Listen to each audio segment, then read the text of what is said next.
সৰস্বতী পূজা বুলি ক'লে শিৱসাগৰখন অত্যধিক বিশেষ হৈ পৰে, কাৰণ ঐতিহাসিক শিৱসাগৰৰ যিমান কীৰ্তিচিহ্ন আছে সকলোতে যুৱক যুৱতীয়ে ভৰি পৰে।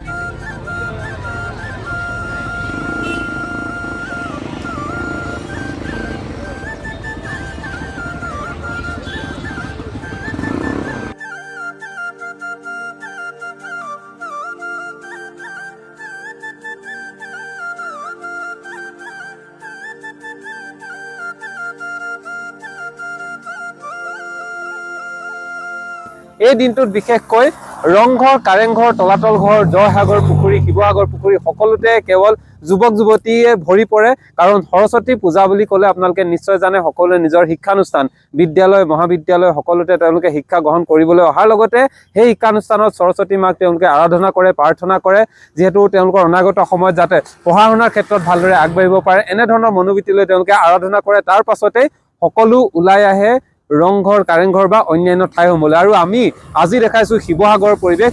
এই শিৱসাগৰত আপোনালোকে দেখিবলৈ পাইছে ৰংঘৰ হওক, কাৰেংঘৰ, তলাতল ঘৰ সকলোতে এতিয়া লোকে লোকাৰণ্য হৈ পৰিছে। বিভিন্ন প্ৰান্তৰ পৰা যুৱক যুৱতীসকল আহিছে, বিশেষকৈ যুৱতীসকল। আৰু এইটো দিনত বিশেষকৈ যুৱতীসকলে বিশেষভাৱে তেওঁলোকে সুন্দৰ হৈ আহে। তেওঁলোকে নিজকে আজিৰ দিনটোত যিহেতু এটা বিশেষ যুৱতীসকলৰ কাৰণে বিশেষ বুলি মান্য কৰা হয়, আৰু সেই মান্যতাৰে সকলো আজি ওলাই অহা পৰিলক্ষিত হৈছে। মই বৰ্তমান সময়ত দেখাইছোঁ তলাতল ঘৰ, ৰংঘৰ সকলো পৰিৱেশ দেখাবলৈ চেষ্টা কৰিছোঁ।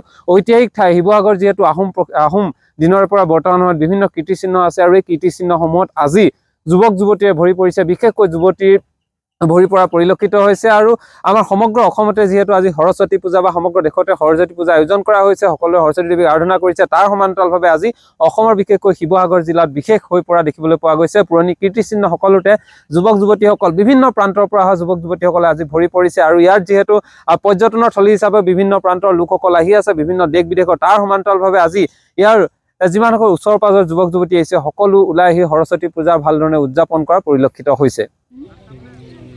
गोलघर से आएगा जब गोलघर क्या बोलते हैं उसको?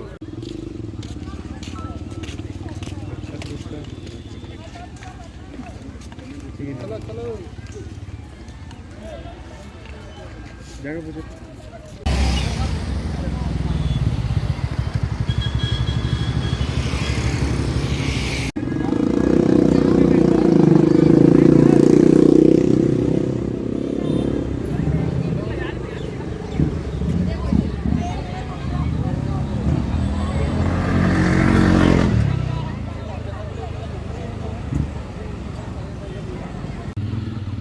वाल पार करके जगह चलो।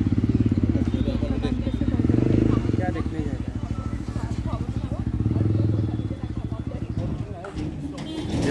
प्राइवेसी है।